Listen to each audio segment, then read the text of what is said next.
오늘 우리에게 주신 하나님의 말씀은 신약에 있는 말씀 로마서 1장 16절로 17절까지 보겠습니다. 로마서 1장 16절로 17절에 있는 말씀, 내가 복음을 부끄러워하지 아니하노니 이 복음은 모든 민자에게 구원을 주시는 하나님의 능력이 됨이라. 먼저는 유대인에게요 그리고 헬라인에게로다. 복음에는 하나님에게 나타나서 믿음으로 믿음에 이르게 하나니 기록된 바 오직 의인은 믿음으로 말미암아 살리라 함과 같으니라. 아멘. 할렐루야. 할렐루야. 오늘은 종교개혁주의를 기념하는 주일입니다. 지금부터 506년 전에 1517년 10월 31일에 독일의 마틴 루터가 95개 조항의 반박문을 그 비텐베르크 성당의 계시를 통해서 종교개혁을 일으킨 날이에요. 당시는 로마 캐톨릭의 권한이 굉장히 강했던 그런 시절이었습니다. 국왕보다 이 교황의 위치가 상당히 높은 위치에 있었기 때문에 막강한 세력이 바로 이 당시에 로마 가톨릭 교회의 모습이었습니다.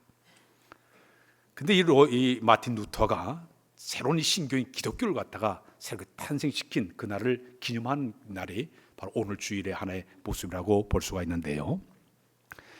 마틴 루터는 어떤 사람인가 하면 조금 볼륨 올려볼까요? 1483년도 1월 10일에 독일에 있는 아인스레벤에서 이분이 탄생을 했습니다. 그의 아버지 한스 루터는 광산에서 일을 하는 광부였습니다. 그런데 이 아버지 그 한스 루터는 아주 교육열이 굉장히 뛰어나서 루터를 그 에스프르크 대학에 보내서 법률가가 되기를 원하는 마음으로 법학을 공부하게끔 그렇게 만들었습니다. 그래서 그곳에 이제 들어가서 마틴 루터가 열심히 공부를 해서 1502년도에 문학 석사로 이제 그가 졸업을 하게 됩니다. 한 번 어떤 일이 있었는가 하면 여기 1507년도 그날이 7월 2일이었습니다. 마틴 루터가 이제 자기 고향에 갔다가 친구와 함께 밀바 사이를 걸어가게 되었습니다. 근데 그날따라 막 천둥이 막 오르르하게 천둥이 치고 우릉쾅쾅쾅 하더니 갑자기 벼락을 때렸습니다. 근데 옆에 가던 친구를 갖다가 딱 벼락에 쳐가지고 친구가 죽어가는 거예요. 그 상황을 옆에서 봤던 이 마틴 루터가 꿇어앉아가지고 공포해서 하나님께 기도를 드리게 됩니다. 어떤 기도를 드리냐면, 성한나여 제게 힘을 주십시오. 제가 앞으로 수도사가 되겠습니다. 소원 기도를 그가 하게 됩니다. 그래서 이 마틴 루터는 자기 아버지의 법률가 되는 이 뜻을 어기고 마침내 아우디 수도원에 들어가서 그 수도사의 길을 걷게 됩니다. 이 아우티스 수도회는 아주 청빙과 그다음에 정결과 순종을 굉장히 강조하는 그런 수도회였습니다. 그곳에 들어가서 금식도 하고 수도 생활을 계속 하게 되는데, 마침내 그가 그 수도에서 서풍을 받아 이제 마침내 사제가 되게 되었죠. 그때 비텐베르크 대학의 교수로 가서 재직을 하면서 이제 하루하루 지나게 되는데, 그런 수도원 생활을 할 때 행복한 수도원 생활을 하지를 못했습니다. 그 이유가 뭐냐면은 우연한 기회에 그가 로마를 방문하게 되었습니다. 근데 로마를 가서 보니까 그 당시에 중세 로마 그 캐톨릭이 커다란 성 베드로 성당을 짓고 있었습니다. 아마 로마를 다녀오신 분들은 그곳을 방문한 적이 있을 텐데, 그 엄청난 성 베드로 성당을 짓다 보니까 돈이 굉장히 많이 필요했습니다. 로마 교황청에서 어떤 그 교리를 만들었는가 하면 면죄부를 팔으라고 이야기하게 되었습니다. 면죄부가 뭐냐면, 천국이 있고 지옥이 있는데 그 가운데 연옥이 있다고 그랬습니다. 연옥에 있는 사람들은 천당 가기는 조금 부족하고 지옥 가기에는 좀 나은 사람들이 거기에 대기하고 있는 거예요. 지상에 있는 사람들이 그 사람의 죄의 그 면죄부를 사가지고 헌금통에 돈을 딱 집어넣게 되면 연옥에 있던 사람들이 천국으로 갈 수 있다. 그거를 강조하기 시작했습니다. 수많은 사람들이 그것을 이제 막 면죄부를 사기를 시작해서 거기 나오는 헌금을 가지고 베드로 성당을 짓게 되었습니다. 그때 여기 있는 이 마틴 루터는 자기 마음속에 이 구원받는 것이 어떻게 선행을 통해서 면죄부를 사가지고 어떻게 사람을 구원을 받을 수가 있겠느냐, 이거에 대해서 자기 마음속에 큰 충격을 받게 되었습니다. 그러다가 로마서를 그가 연구를 하다가 오늘 본문의 말씀 앞에 그가 서게 됐습니다. 우리 본문 로마서 1장 16 우리 17절 다시 한번 읽고 넘어가 시작. 내가 복음을 부끄러워하지 아니하노니 이 복음은 모든 믿는 자에게 구원을 주시는 하나님의 능력이 됨이라. 먼저는 유대인에게요 그리고 헬라인에게로다. 복음에는 하나님의 의가 나타나서 믿음으로 믿음에 이르게 하나니 기록된 바 오직 의인은 믿음으로 말미암아 살리라 함과 같으니라. 이 말씀을 읽다가 그가 깨달은 것이 있었습니다. 우리가 이 구원받는 사실은 거기서 세 가지의 그가 진리를 발견하게 되는데, 그는 세 가지를 첫 번째를 뭐라고 하면 오직 성경이란 말을 썼습니다. 따질까요? 오직 성경. 성경책만이 참된 하나님의 계시와 진리가 그 속에 들어가 있다. 성경 외에 어떤 철학이나 교설이나 신학도 구원의 도를 갖추지 아니하고 내포되지 않고 오직 성경 안에서만 하나님의 진리가 그 속에 있고 계시가 있다. 오늘 성경으로 돌아가야 된다. 이것을 그가 강조하게 됐습니다. 두 번째는 뭐를 강조하게 됐는가 하면 오직 믿음을 강조했다. 따라서일까요? 오직 믿음.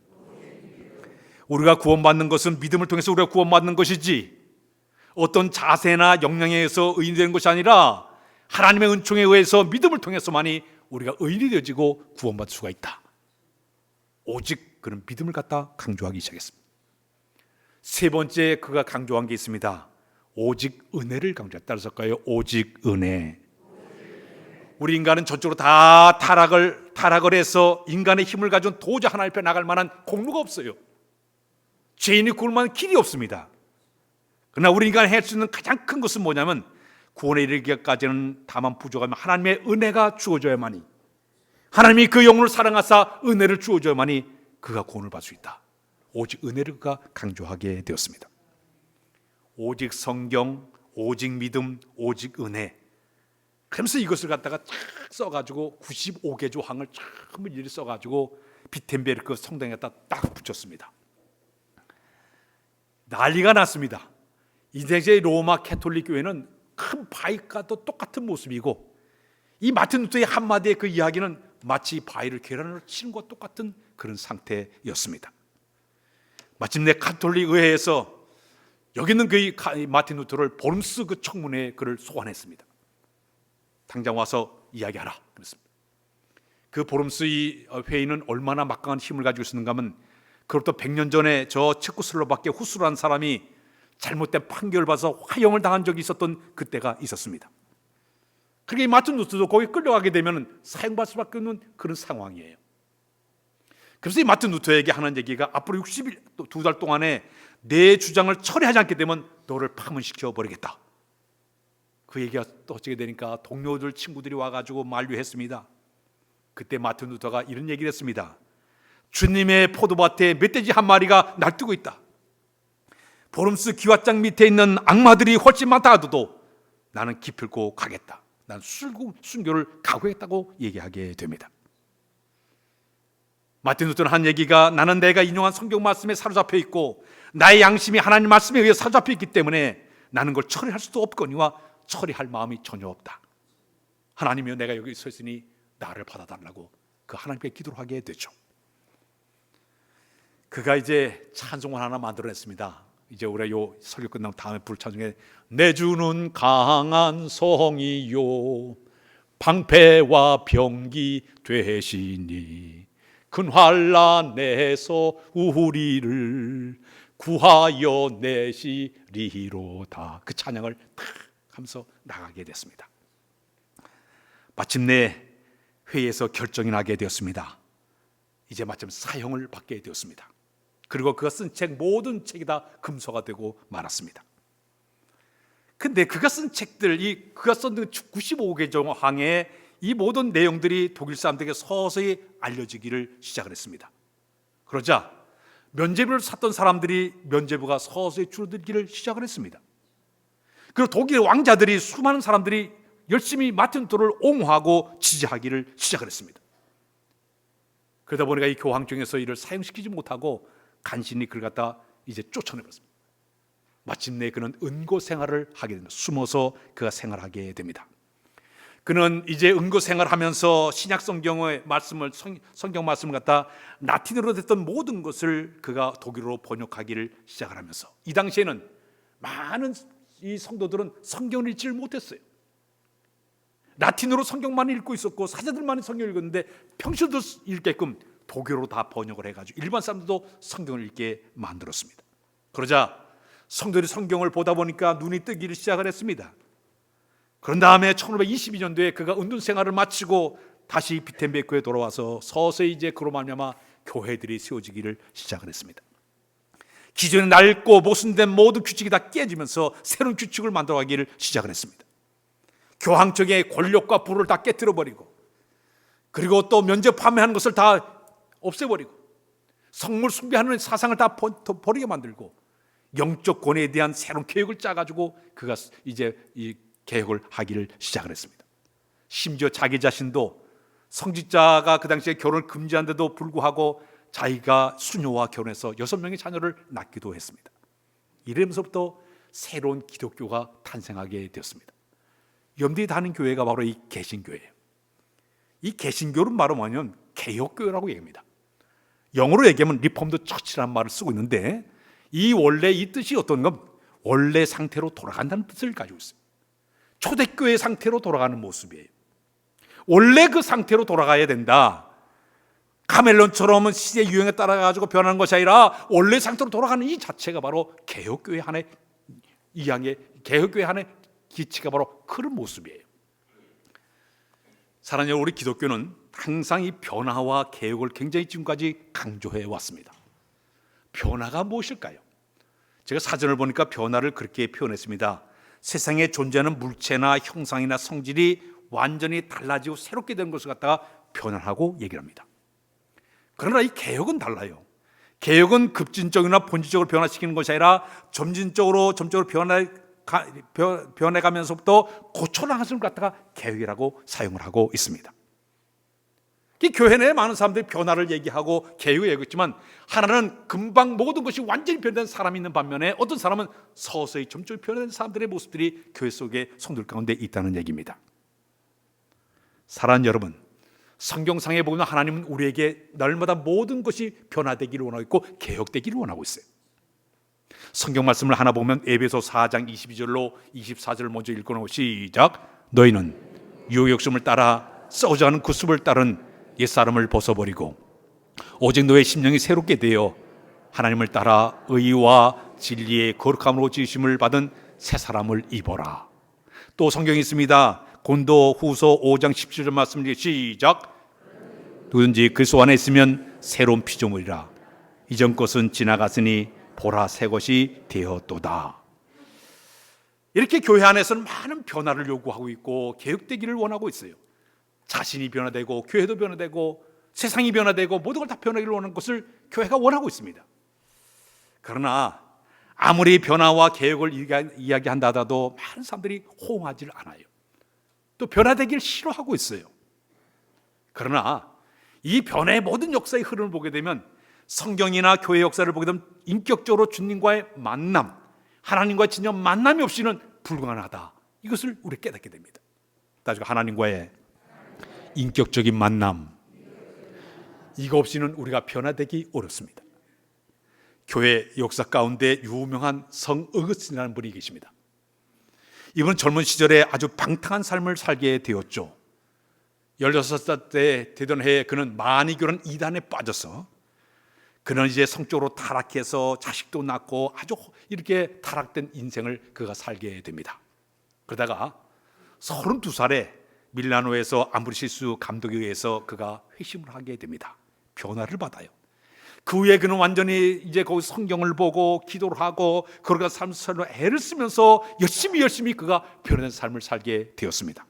어느 날 한 번은 그 길을 지나가겠는데, 옛날에 자기가 지나갔던 술집 앞을 지나게 되었습니다. 그때 그 술집에 있는 여자가 찾아와가지고 왜 요즘 우리 집에 안 오냐고 하고 질문을 했습니다. 그때 이 어거스틴이 그런 얘기를 했습니다. 어거스틴은 옛날에 죽었습니다. 나는 새 사람이 되었습니다. 주님 안에서만 새로운 변화가 일어나게 된 줄로 믿습니다. 주님 만나야 이런 변화의 역사를 만들어내게 되는 것이에요. 누가복음 19장에 보게 되면 우리가 잘 아는 여리고의 삭개오 이야기를 여러분들이 잘 알고 있지 않습니까? 삭개오는 세리장이에요. 세금을 거둬들인 이 세금장이었습니다. 이 사람은 로마 나라의 정치 하수인이었습니다. 여리고 사람들에게 세금을 거둬들여서 일부는 자기가 챙기고 나머지는 저 로마 나라에 세금 갖다 주다 보니까 동네 모든 사람들이 이 세리장 삭개오를 향해서 저는 흡혈귀 같은 녀석이다, 우리 민족의 피를 빨아먹는 반역자요, 흡혈귀 같은 녀석이라고 뒤에서 다 욕을 했습니다. 이 당시에 세리와 창녀를 똑같이 놓고 죄인으로 취급하던 그런 시절이었습니다. 삭개오는 당시 돈이 굉장히 많았습니다. 정도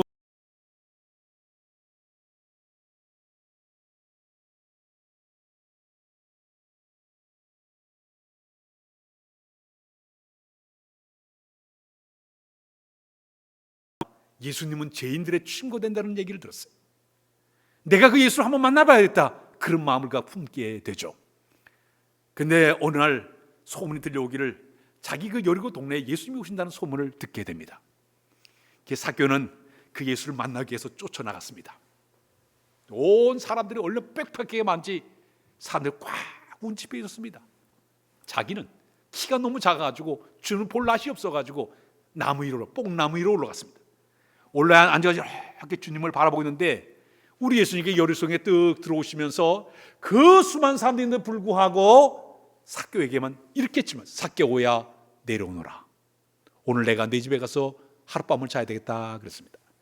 여러분, 동네 사람은 전부 삭개오를 향해서 죄인, 흡혈귀, 매국노 다 사람들이 삭개오 이름을 놓고 다 얘기했는데 주님은 부드럽게 삭개오야 진짜 이름을 불러주는 거예요. 우리 예수님께서 삭개오의 집에 들어갔죠. 아마 밤을 새워가면서 이 여러 가지 얘기를 한 것 같습니다. 하나님의 진리의 말씀을 선포한 것 같아요. 그 말씀을 다 듣자마자 자기의 모든 삶을 완전히 바꿔냅니다. 다음 날 그는 이런 고백했어요. 내 모든 재산의 반을 쭉 잘라서 내가 가난한 사람들에게 다 나눠주겠습니다. 남의 것을 내가 억지로 빼앗은 토색한 일 있으면 내가 율법에 나온 그대로 4배로 갚겠다고 그의 삶을 완전히 바꿔지게 됩니다. 주님 만나면 변화될 줄로 믿습니다. 주님 만나야 가능한 줄로 믿습니다. 이 복음의 능력이 사람을 바꾸는 엄청난 역사가 바로 복음의 능력이라고 볼 수가 있습니다. 단단한 새 부치도요, 용광로 속에 들어가게 되면 다 녹아져요. 녹아지게 되면 그 샘물을 갖다가 금형 제작을 해서 새로운 틀에다 집어넣게 되면 새로운 작품이 나오는 것과 똑같습니다. 우리 예수 믿고 나게 되면, 신앙생활 하게 되면요, 우리가 영적 안에서 모든 변화가 일어나게 되면 성령 안에 용광로 속에 들어가서 내가 다 녹아지고 물처럼 변해버릴 때 하나님은 우리 새로운 피조물로 우리를 만들어 줄 줄로 믿습니다. 한 청년이 있었습니다. 그는 정말 원대한 꿈을 갖고 하나님 앞에 이런 기도를 드려서 주여, 제가 이 세상을 변화시킬 만한 능력을 저에게 주시옵소서 하고 기도했습니다. 그런데 우리 하나님 전혀 대답하지 않는 거예요. 시간이 흘러갔습니다. 그는 중년이 되었습니다.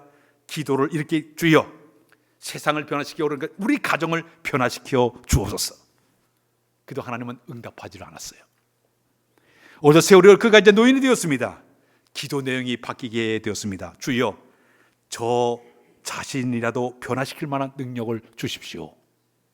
그러자 우리 하나님께서 그제서야 응답하기를 알았다. 내 기도가 이루어졌느니라. 이 말은 우리에게 여러 가지를 시사하고 있습니다. 우리 가정을 변화시키기 위해서는요, 내가 먼저 변해야만이 가정이 변화가 됩니다. 좋은 남편이 돼야 가정이 변합니다. 좋은 아내가 돼야 가정이 변합니다. 좋은 자녀가 내가 먼저 변해야만이 변화가 이루어지게 되는 거예요. 내가 직장을 변화시키면 나가서부터 변화가 돼야만이 직장이 변화되는 거예요. 상사를 변화시키기 전에 내가 먼저 변화돼야 돼요. 내가 부하 직원을 내가 변화시키기 전에 내가 먼저 변화가 돼야 되는 것이에요. 교회가 변화시키면 내가 먼저 변화가 돼야만이 교회가 바뀌어지게 되는 거예요. 만일 교인들이 전부 다 기도할 때 하나님, 이 교회가 부흥한 건 내가 기도하지 못해서 부흥되지 못한 걸 용서해달라고 그렇게 기도해 보십시오. 내가 먼저 섬기지 못해서 이런 일이 있는 것 같습니다. 내가 먼저 변해 보십시오. 주님, 내가 헌금하지 못해서 어려움을 당한 것 같습니다. 내가 전도하지 못해서 부흥되지 못한 것, 이런 마음을 가지고 모든 성도들이 하나하나 변화가 일어나면 거기 하나님께서 함께 하실 때 놀라운 변화가 일어나게 될 줄로 믿습니다. 어느 목사님이 아주 속을 썩이는 집사님 한 분이 있어서 마음의 상처를 엄청나게 받았습니다. 30일 동안 하나님 옆에 작정 기도를 하게 되었습니다. 목사님은 이제 기도하면서 하나님 그 사람을 변화시켜달라고 열심히 기도하고 그 다음 주를 얼굴을 이렇게 봤어요. 변했나? 그대로예요. 험상구석을 그대로예요. 아주 거만한 모습 그대로예요. 얼굴만 봐도 가슴이 덜렁덜렁 대쪼도록 참 보기 싫은 얼굴이었어요. 그 다시 또 하나님께 열심히 기도했어요. 그 다음 주에 또 와서 똑같아요. 변화를 안 되는 거예요. 3주 때 또 우리가 또 변화가 안 돼. 그런데 이상한 일은 3주 될 때 기도하다 보니까 이상 기도 내용이 바뀌어지는 거예요. 성령께서 기도 내용을 바꿔주면 기도 내용이 바뀌기는 주님, 내가 그 사람 사랑하지 못한 것을 용서해 주십시오. 내가 그 사람 사랑하지 못했다고 자기가 고백이 입술로 나오더라고요. 툭 나오더라고요.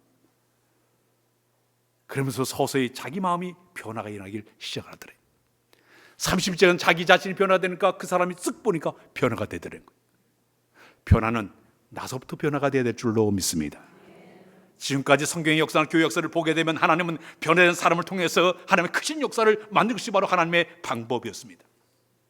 이 마틴 루터가 종교 개혁을 일으키기 전에 먼저 그가 말씀 안에서 변화받았기 때문에 그 말씀 붙잡고 그가 개혁을 만들어내지 않았습니까?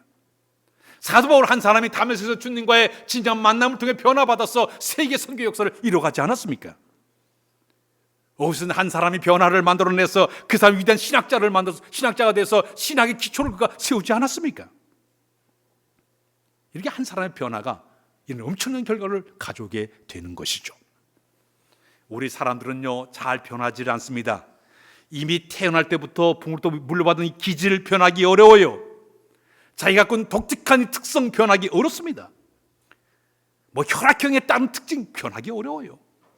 성향적인 특성 변하기 어려워요. 우리 사람들의 그 성품과 있는 담즙질이나 우리 사람들이 갖고 있는 그 사람들 고집이나 습관이나 점액질이나 다혈질이나 우울질 참 고치기 어려워요. 그런데 우리가 변화하고 개혁하는 방법 3가지만 있으면 가능합니다. 첫 번째 따라서 할까요? 주님 안에서는 가능하다. 믿습니까? 주님 안에서는 가능해요. 우리의 기질이나 우리의 특성이나 우리의 성품 자체는 변하기 어려워요. 그러나 주님 안에서는 가능합니다. 로마서에 보게 되면 로마서 12장 2절에 그런 말씀이 있습니다. 우리 한번 읽고 넘어가겠습니다. 시작. 너희는 이 세대를 본받지 말고 오직 마음을 새롭게 함으로 변화를 받아 하나님의 선하시고 기뻐하시고 온전한 뜻이 무엇인지 분별하도록 하라. 우리가 변화되는 것은요 진정한 주님과의 만남이 있어야 되겠고, 특별히 성경 전체를 볼 때 우리 기독교인들의 최고의 모델이 누굽니까? 예수님이에요. 예수님이 우리의 모든 삶의 그게 모델이에요. 주님이 갖고 계신 온유하고 겸손한 성품을 담는 것이 최고의 우리의 목표예요. 주님의 인격과 주님의 삶을 닮아가면서 주님의 참된 죄로 사는 것이 우리의 목표입니다. 주님 안에서 살아갈 때 진정 변화 역사가 일어나게 될 줄로 믿습니다. 두 번째 변화받는 방법은 성령 안에서는 가능합니다. 성령의 역사 안에서 가능하다. 믿습니까? 우리가 거듭나고 새로워지는 것은요 말씀 안 우리가 성령 안에서만 가능해요. 요한복음 3장 5절에 보게 되면 이런 말씀입니다. 시작. 예수께서 대답하시되 진실로 진실로 내게 이르노니 사람이 물과 성령으로 나지 아니하면 하나님 나라에 들어갈 수 없느니라. 여러분, 사람이요 물과 성령을 뒤집어지지 않게 되면 주의 나라 들어갈 수 없다고 얘기하고 있습니다. 내가 아무리 열심히 기도를 해도 성령 체험에 열심히 헌신을 한다 하더라도 내가 변하지 않게 되면요 찬송을 열심히 잘하고 헌신도 잘하고 봉사도 잘하고 모든 걸 다 한다 하더라도 내가 하나님 앞에서 영적인 풍성함을 내가 누리지 못하게 되면 잎이 무성한 무화과 나무에 불과한 것이 열매 없는 모습이 되게 되는 것이. 그러나 주의 거룩한 영이 우리 속에 들어오시게 되면 내 심령을 갈아엎게 되면요 주의 영이 우리 마음을 지배하시게 되면 나의 모든 기질과 특성과 모든 성품이 바뀌어져 나가고 성령님의 새로운 인격이 내 안에 들어와서 사랑과 희락과 자비와 양성과 충성과 온유와 절제와 오래 참음의 역사가 우리 가운데 열매가 맺히게 될 줄로 믿습니다. 그런데 하나님의 성품으로 우리 심령이 바뀌어지게 되는 것이 우리의 변화는 바로 성령 안에서만 가능한 줄로 믿습니다. 마가복음 5장에 보게 되면 우리가 잘 아는 고라사 광인 이야기가 나오고 있습니다. 한번 우리 예수님께서 고라사 지방을 가게 되었습니다. 그때 그 귀신에게 귀신이 들려가지고 고통당하는 한 사람을 만나게 되었습니다. 이 사람 귀신이 그 안에 역사하게 되니까 무덤 사이에 이제 살면서 소를 꽥꽥 찌르고 온몸을 돌을 가지고 자기 몸 막 상감 찍으면서 그렇게 살았어요. 사람들을 쇠사슬로 이 고랑 갖다 꽉 묶고 그걸 다 뚜두둑 끊어내면서 아주 이렇게 험하게 살고 있는 그런 사람이었습니다. 그때 우리 예수님께서 그 고라사 광인을 뜩 보게 되니까 그 속에 있는 귀신이 왜 우리를 괴롭히려고 여기 왔느냐고 소리치게 됩니다. 그때 주님이 묻으면 내 이름이 뭐냐? 하고 귀신에게 물었습니다. 그때 귀신이 군대입니다 그랬습니다. 군대 귀신이 그 속에 들어있는 거예요. 그 속에 있는 귀신들을 갖다가 전부 쫓아냈더니 2,000마리가 나와가지고 돼지대 속으로 다 들어가서 돼지대는 몰살하고 말았어요. 놀라운 일은 그 속 안에 귀신이 떠나고 나니까 그가 온전한 사람이 되어서 옷도 입고 새로운 사람이 됐어요. 소를 꽥꽥 찔던 그 사람이, 자기 몸을 상했던 그 사람이, 그 사람 모두 살을 끄던 그 사람이 온전히 새로운 사람이 변화가 됐어요. 주의 거룩한 영이 임할 때 가능한 줄로 믿습니다. 성의 다스림이 이런 우리의 삶에 엄청난 변화의 역사를 만들어내게 되는 것입니다. 우리의 변화는, 개혁은 성의 역사 아래서 가능한 줄로 믿습니다. 마지막에는 말씀 안에서 가능하다. 따라서 말씀 안에서 가능하다. 성경 말씀 두 곳을 보게 됩니다. 시편 119편 9절에 그런 말씀이 있습니다. 시작. 청년이 무엇으로 그의 행실을 깨끗게 하리이까? 주의 말씀만 지킬 따름이 네이다. 또 하나 봅니다. 히브리서 4장 12절의 말씀 우리가 잘 아는데 시작. 하나님의 말씀은 살아있고 활력이 있어 자외 낯선 어떤 것보다도 예리하여 혼과 영감이 관절과 골수를 찔러 쪼개기까지 하며 또 마음의 생각과 뜻을 판단하나니. 사랑하는 여러분, 하나님의 거룩한 말씀이 내 안에 들어왔어. 운동력, 활력이 있었어. 내 속에 잘못된 부분을 다 도려내서 수술하고, 마치 우리 의사 선생님께서 그 메스를 가지고 자르는 것처럼 내 속의 암덩어리를 다 제거해버리고 내 심령을 수술해야만이 우리의 삶의 새로운 변화가 나타나게 되는 것이에요. 말씀은 우리 심령을 새롭게 하는 능력이 있는 줄로 믿습니다. 그 말씀의 능력이 우리 가운데 강하게 임하게 되고, 베드로 사도가 설교할 때 사람들이 가슴을 찔르면서 우리가 어찌할꼬 회개하는 것처럼 말씀 앞에 우리 심령을 변화시키는 것이 필요하고요. 우리 예수님께서 하신 말씀대로 그냥 말씀 전할 때 가슴이 뜨거워지는 역사를 우리가 경험해야만이 우리의 삶에 엄청난 변화와 이런 역사를 경험하게 될 줄로 믿습니다. 1994년도 9월 달에 우리나라에 큰 사건이 하나 있었습니다. 살인 공장을 차려놓고 엽기적인 살인 행각을 벌여서 아주 국민들을 충격에 빠뜨린 지존파라는 사람이 있었습니다. 그 지존파의 우두머리가 김현양이라는 사람이었습니다. 이 사람은 이제 마침내 붙잡히게 되었고 사형 언도를 받게 되었습니다. 근데 거기 있는 그 교도소에 기독교 회원들이 열심히 신회원들이 기도를 하면서 또 목사님 찾아가지고 그에게 성경을 주고 계속 전도하는 가운데 그가 주님을 영접하게 되죠. 순간 그는 변화를 받았습니다. 얼마나 하나님께서 그의 마음을 작동했든지 역사했든지 그는 아침에 일어날 때마다 찬송으로 하루를 시작합니다. 인내하신 구세 주여 내 말 들으사 죄인 오라 하실 때에 날 부르소서 찬양하고, 자기가 죽을 날이 점점 가까우는 것, 사형 언도가 점점 가까우는 걸 알았기 때문에 열심히 밤낮과 성경을 읽기를 시작했습니다. 길을 갈 때나 밥 먹을 때나 공사에 갈 때마다 사람들에게 열심히 자기가 만난 예수님을 전하기를 시작했습니다. 막 전도하기 시작했어요. 순식간에 감옥 안에 아침마다 찬송이 울려 퍼지는 거예요. 말씀 못 사는 생겨나기 시작합니다. 장장 이 사람이 사형 언도 받기 직전까지 200명을 전도하게 됩니다. 마지막 그는 1995년 11월 2일 날 이제 사형을 집행당하게 됩니다. 마지막 사형장에 갔을 때 그는 유명한 그런 말을 남기게 됩니다. 모든 집행가가 기독 회원들이 다 보는 앞에서 이런 얘기를 하고서 나는 죄인입니다. 그래 나 같은 죄인도 예수 믿어 구원받는 이 사실은 정말 신비로운 것을 내가 깨닫게 되었습니다. 나는 내가 만난 그 예수님을 여러분들에게 전하기를 원합니다. 여러분들도 나처럼 예수 믿으시길 바랍니다.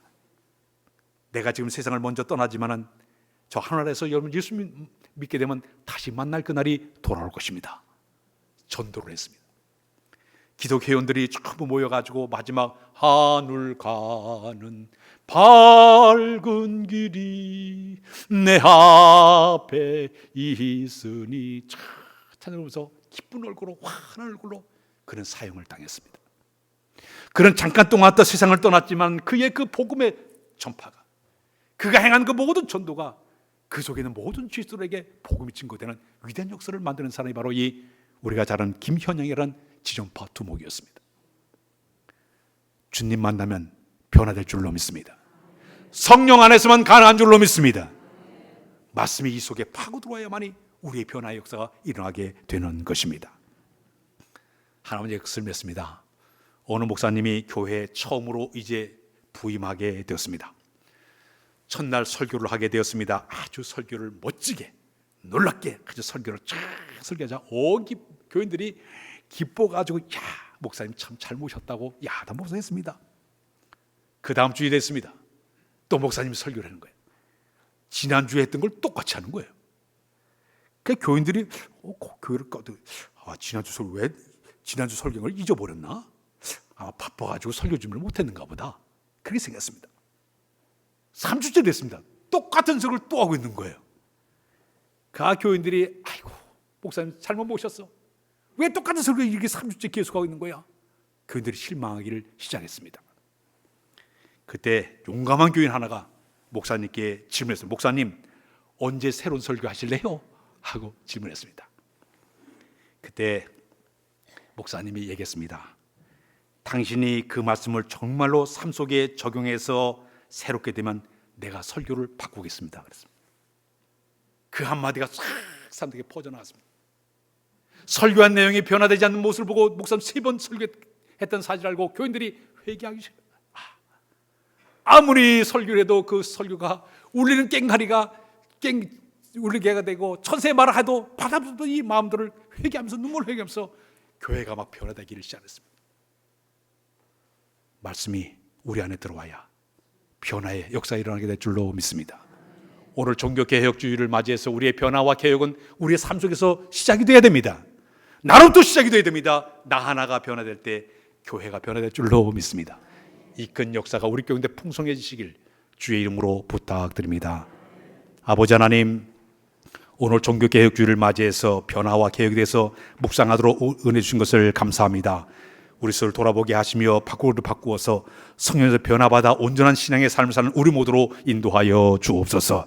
우리 교회가 변하게 나 자신이 먼저 변화되어 주의 영광을 크게 드러나도록 인도하여 주옵소서. 예수 그리스도의 이름으로 기도하옵나이다. 아멘.